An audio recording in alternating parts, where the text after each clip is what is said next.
अस्सलामु अलैकुम, कैसे हैं आप? उम्मीद है आप अच्छे से होंगे और अपनी सेहत का ख्याल रखते हुए। प्यारे बच्चों, कल हमने पढ़ा था, हम पढ़ रहे हैं आजकल उर्दू ग्रामर, क्योंकि हमारी जो किताब है उसका सिलेबस हमें कंप्लीट हो गया है। तो अब हमने ग्रामर बुक्स में जितना भी ग्रामर था वो हमने किया है। अब और जो दूसरा ग्रामर है उसको हम करने जा रहे हैं। तो बच्चों, हम पढ़ रहे खतूत नगारी के बारे में। खतूत नगारी दो किस्म की है, एक है निजी खतूत और दूसरे हैं सरकारी खतूत। तो पहले हमने उठाए हैं निजी खतूत, जिसके बारे में कल हमने एक खत लिखा।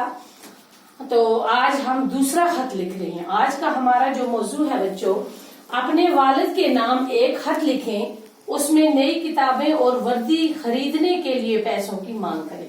कल बच्चों, कल हमने खत लिखा था अपने दोस्त को मुबारकबाद देने के लिए, जो मैट्रिक में पास हुआ था उसे हमने मुबारकबाद दी। तो एक खत वो हमने लिखा। आज हमारा दूसरा खत है, अपने वालिद के नाम खत लिखना है, जिसमें उसे नई किताबें और वर्दी खरीदने के लिए पैसों की मांग करनी है।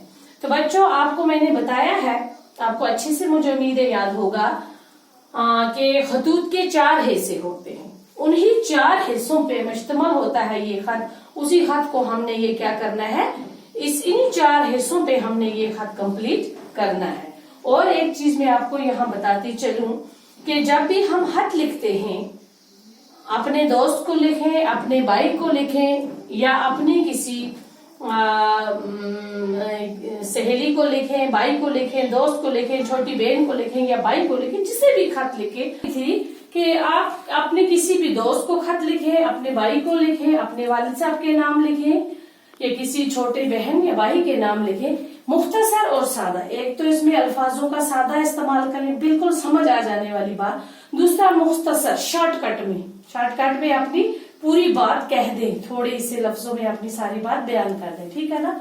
तो इसी तरह से बच्चों, आज हमने खत लिखा है, अपने वालिद के नाम एक खत लिखेंगे आज आप, जिसमें आप उन्हें नई किताबें और वर्दी खरीदने के लिए पैसों की मांग करेंगे। तो इसमें आपने पढ़ा है खत के बारे में, खत के कितने हिस्से। स्टार्ट हम करेंगे इसकी पेशानी से। पेशानी में दाएं साइड से लिखा जाता है। यहाँ पे ये वो जगह है जहाँ दाएं साइड में, जहां से खत जा रहा है उसका हवाला दिया जा रहा है। मतलब अब करना से हम खत लिख रहे हैं, दिलदार से लिख रहे हैं, जिस गाँव से वहां से खत लिख रहे हैं, जिस जगह से खत जा रहा है उस जगह का नाम लिखना होता है। ये पेशानी है दाएं साइड से, अज दिलदार करना। और उसकी दूसरी सतर में आप लिखेंगे, पेशानी की दूसरी सतर में हमें तारीख एंटर करनी है, मोरखा 8 सितंबर 2020 ईस्वी, ठीक है। उसके बाद दूसरे हिस्से पे आते हैं बच्चों। ये हिस्सा है, इसका नाम है अलकाब। इसमें आप अपने वालिद के नाम खत लिखेंगे तो लिखेंगे प्यारे अब्बा जान, या लिखेंगे मोहतरम वालिद साहब, है ना। इस तरह से के अल्फाज इस्तेमाल कर सकते हैं। भाई के लिए अलग, दोस्त के लिए अलग, जिसके लिए जो भी लफ्ज आएगा वो इस्तेमाल करना है। तो यहाँ पे आएगा प्यारे अब्बा जान अस्सलाम वालेकुम। अब हम तीसरे हिस्से पे पहुंच गए। खत का जो तीसरा हिस्सा है बच्चों, इसको बोलते हैं मजमून खत। मजमून खत में वो चीजें होती हैं, जो चीजें हमें बतानी होती हैं, किस बारे में खत लिख रहे हैं। मतलब हम बाप को किसके लिए खत लिखे हैं, किताबों और वर्दी की मांग करनी है, हमें उसके लिए पैसों की डिमांड करनी है, उसके लिए हम लिख रहे हैं। तो ये मजमून खत में हमें वो लिखना है, ठीक है। और टू द पॉइंट, बिल्कुल फजूल बातें नहीं लिखनी है, मुख्तसर और सादा लफ्ज का इस्तेमाल करना है। तो यहाँ पे हमने लिखा है, उम्मीद है आप खैरियत से होंगे, अल्लाह करे आप हमेशा खुश व खरम रहें। दीगर सूरत अहवाल यूं है कि मैंने 9वीं जमात का इम्तिहान अच्छे नंबरात लेकर पास किया है। तो ये अपने बाप से मुखातब है ये लड़का। ये बोलता है कि मैं खैरियत से हूँ और अल्लाह से ये दुआ करता हूँ कि आप हमेशा खुश रहें, खुश व खरम रहें। दीगर सूरत अहवाल यूं है कि मैंने 9वीं जमात का, ये बोलता है कि मैंने 9वीं जमात का इम्तिहान पास कर लिया है।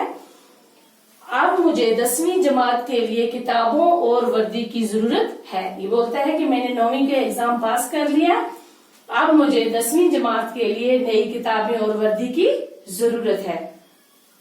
इसलिए आपसे इस्तदा है कि आप मुबल्लगा 3000 रुपए रवाना करें। ताकि मैं किताबें और वर्दी खरीद सकूं। तो ये 3000 रुपया की मांग करता है कि मुझे आप भेजें ताकि मैं अपनी वर्दी और किताबें खरीद सकूं। बाकी तमाम तरह की हरीत है, अगले खत में फिर मुलाकात होगी। तो ये था मजमून खत। क्या था? मजमून खत। टू द पॉइंट लिखा है, छोटा सा खत है, ज्यादा लंबा खींचने की जरूरत नहीं है बच्चों। तो अब लास्ट का जो खत का हिस्सा है वो है बच्चों हातमा। हातमा यहाँ पे लिखेंगे वस्सलाम, आपका फर्मा बरदार बेटा सामित। ठीक है, तो बच्चों ये था हमारा खत जो आपने लिखा अपने वालिद के नाम, जिसमें आपने किताबों और वर्दी के लिए पैसों की मांग की। तो इंशाल्लाह कल हम एक और 2-4 खत हम और लिखेंगे, ठीक है ना, ताकि आपको अच्छे से समझ आए कि निजी खतूत होते क्या है। तो उसके बाद हम चलेंगे फिर सरकारी या दफ्तरी खतूत है, इसको निजी खतूत या जाती खतूत भी बोलते हैं इसको। उसके बाद हम दूसरे खतूत, वो भी 4-5 खतूत लिखेंगे हम। तो इसी तरह से इंशाल्लाह आपको अच्छे से समझ आएगी। तो कल नेक्स्ट वीडियो में फिर मुलाकात होगी दूसरे खत के साथ। ओके, खुदा हाफिज।